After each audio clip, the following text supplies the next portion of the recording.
Trong thế giới trading đầy biến động, nơi giá cả nhảy múa như những cơn sóng không hồi kết, có một thứ duy nhất giữ cho bạn đứng vững. Đó chính là tư duy. Không phải chỉ báo, không phải chiến lược tối tân, mà chính là tâm trí được rèn giũa từ kỷ luật, cảm xúc và sự tỉnh thức.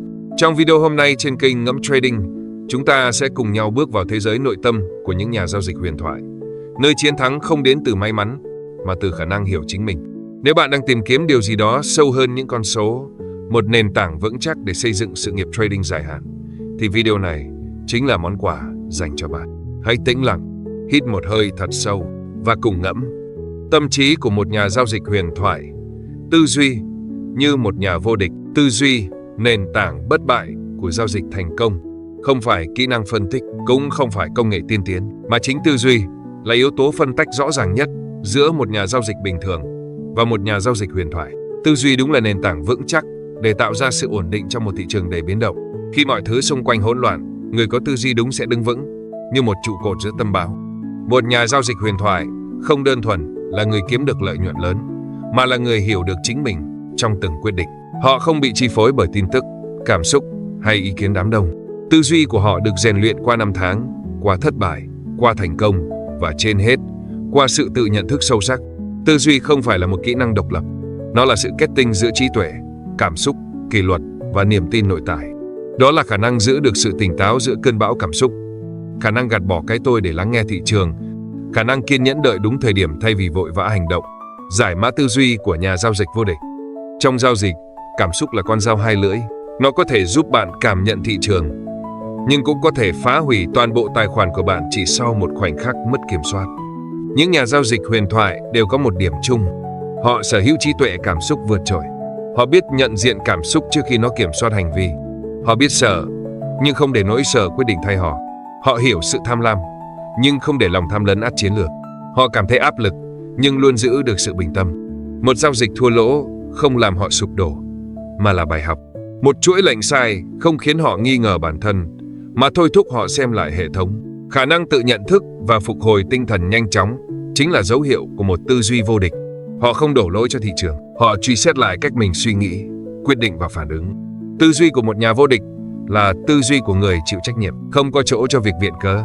Khi thua lỗ, họ không nói tại tin tức, mà hỏi tôi đã sai ở đâu. Khi thắng lợi, họ không ngạo mạn, mà phân tích tôi thắng vì may mắn, vì hệ thống, hay vì tuân thủ đúng kế hoạch, kỷ luật. Thứ phân biệt người mơ mộng và người thành công. Bạn có thể có chiến lược tốt nhất, nhưng nếu thiếu kỷ luật, tất cả sẽ đổ vỡ. Một nhà giao dịch huyền thoại không bao giờ đánh cược mà không có lý do rõ ràng. Họ có một kế hoạch và luôn tuân thủ nó như thể sinh mạng của họ phụ thuộc vào đó. Họ không mơ hồ với những câu như mình muốn kiếm nhiều tiền. Họ đặt ra mục tiêu cụ thể, đo lường được, thực tế và có giới hạn thời gian. Mỗi phiên giao dịch không chỉ là một lần thử vận may, mà là một viên gạch trong công trình thành công dài hạn. Họ không vào lệnh theo cảm hứng. Họ có checklist, nhật ký giao dịch, quy trình phân tích và hệ thống kiểm tra lại, backtesting nghiêm ngặt. Họ nhìn giao dịch như một nhà khoa học, khách quan, có hệ thống và không bị cảm xúc chi phối. Mỗi ngày, họ dành thời gian để chuẩn bị tinh thần. Tránh bị cuốn theo thị trường là một nghệ thuật. Họ học cách đứng ngoài khi không có cơ hội rõ ràng, một điều mà phần lớn người mới không thể làm. Sự im lặng của họ trong thời điểm bất định không phải là sợ hãi, mà là khôn ngoan.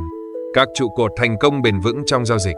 Họ không kỳ vọng thắng mọi lệnh. Họ đảm bảo rằng khi thua, họ chỉ mất phần nhỏ tài khoản. Ngược lại, khi thắng, họ tối đa hóa lợi nhuận dựa trên tỷ lệ risk reward hợp lý. Với họ, mỗi lần vào lệnh là một phép toán, không phải là một canh bạc. Không phải ngẫu nhiên mà họ vào lệnh. Họ có nguyên tắc được thử nghiệm và thống kê. Dữ liệu là người bạn thân, cảm xúc là điều cần kiểm soát. Họ không tin vào linh cảm, họ tin vào xác suất và xác minh được. Thị trường thay đổi từng ngày. Một chiến lược hiệu quả hôm nay có thể vô dụng vào năm sau. Nhà giao dịch huyền thoại không ngừng học hỏi và thích nghi. Họ đọc báo cáo kinh tế, theo dõi dòng tiền lớn, học về tâm lý học hành vi. Tất cả để không trở thành người lạc hậu trong thế giới biến động từng giờ. Xây dựng lợi thế cạnh tranh trong giao dịch. Từ thiền định, hít thở sâu, đến việc rèn luyện hiện diện trong từng khoảnh khắc. Chánh niệm giúp họ tránh được những quyết định bốc đồng. Khi tâm trí an định, quyết định sáng suốt hơn.